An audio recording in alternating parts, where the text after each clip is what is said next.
Bonjour, c'est Olivier de French So Much, your fast line to fluency, et heureux de te retrouver pour cette capsule qui, tu verras, sera très intéressante. Je t'explique aujourd'hui l'effet Bannister. C'est parti. Alors, l'histoire commence dans l'Angleterre des années 1950. À l'époque, tous les experts s'accordent sur un point: il n'est pas possible à un homme normalement constitué de passer sous la barre des 4 minutes lors du mile. Alors le mile est une distance standard dans l'athlétisme anglo-saxon. Il correspond à une distance en kilomètres d'environ 1,609 km. Pour ces experts donc, l'homme n'est pas capable physiologiquement, physiquement, de passer sous la barre des 4 minutes. Cependant, un jeune athlète, Roger Bannister, va établir un record exactement sous la barre des 4 minutes en créant un peu la confusion chez ces experts. Le plus intéressant, c'est qu'après l'établissement de ce record, on verra crépiter un peu partout des nouvelles statistiques et des nouveaux records, tous en dessous de la barre des 4 minutes. Je vais passer maintenant à l'autre partie. Quels sont les enseignements que l'on peut tirer de ce record établi par Roger Bannister? Ici, les enseignements sont très intéressants. Le premier point, c'est faire fi du statu quo. Roger Bannister a fait fi de ses annonces, il a fait fi de ce dogme qui imposait une barrière mentale en quelque part et qui empêchait aux athlètes d'être performants et de dépasser leurs limites. D'ailleurs, les athlètes qui sont passés ensuite sous la barre des 4 minutes étaient très contents qu'on leur montre l'exemple et qu'on leur démontre le contraire. Il ne faut pas forcément et systématiquement croire les experts, et c'est ce que Roger Bannister a démontré. Le deuxième point aussi, c'est ne pas s'enfermer dans des barrières mentales que l'on va s'imposer soi-même, c'est un cas possible, ou que l'on va accepter du monde extérieur. C'est ce qu'on appelle l'incompétence acquise.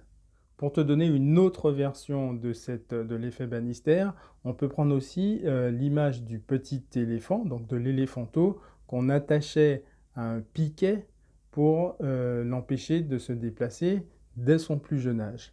Lorsque l'éléphant grandit, il accepte en quelque part ce bout de chaînette, même si physiquement il a 10 000 fois la capacité de la briser, et finalement il s'enferme dans cette barrière qui en fait n'existe pas, mais a été gravée dans sa mémoire. C'est aussi encore un autre cadre, un autre cas où le fait d'accepter ces barrières crée une sorte d'enfermement, d'emprisonnement psychologique qui impacte forcément la performance, puisqu'on est capable de faire beaucoup plus de choses que l'on ne le pense, que l'on ne le soupçonne, mais lorsque les barrières mentales sont imposées, ou de manière directe ou par soi-même, il est difficile de passer outre. Maintenant, là, tu me vois venir, il y a un impact immédiat sur la façon dont toi aussi tu peux apprendre à parler couramment français et très rapidement. Je vais refaire encore une autre transition sur l'effet Bannister. C'est aussi l'effet Bannister qui a permis aux premiers humains de nager, par exemple. Et on lui a certainement dû lui dire: tu ne pourras jamais passer de ce point A à ce point B parce que tu n'as pas pied. Il y a toujours une idée de dépassement, du refus du statu quo. C'est le même effet qui fait qu'on a pu envoyer des fusées dans l'espace, qu'on a pu envoyer des sondes sur Mars et qu'on s'apprête à se déployer et à visiter de nouvelles planètes de manière habitée. C'est toujours le refus du statu quo qui mène vers la performance. Voilà. C'est exactement l'état d'esprit qui doit t'animer lorsque toi aussi tu souhaites dépasser tes limites. Tu penses qu'il n'est pas possible de parler couramment français très rapidement, c'est une limite mentale. Je t'ai montré, je te l'ai déjà prouvé, il existe un protocole te permettant d'accéder rapidement à un français courant.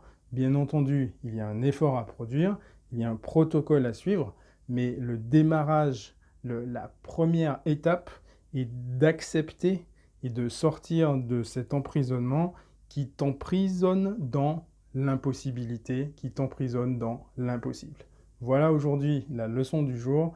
Donc, récapitulons bien, le point important, les experts du jour n'ont pas forcément raison. Et 2, libère-toi de tes barrières mentales. C'est tout pour aujourd'hui. C'était Olivier de French You So Much, au Fastlane to Fluency. On se voit très bientôt. Bye bye. N'oublie pas de t'abonner si tu n'es pas encore abonné et à très bientôt. Au revoir.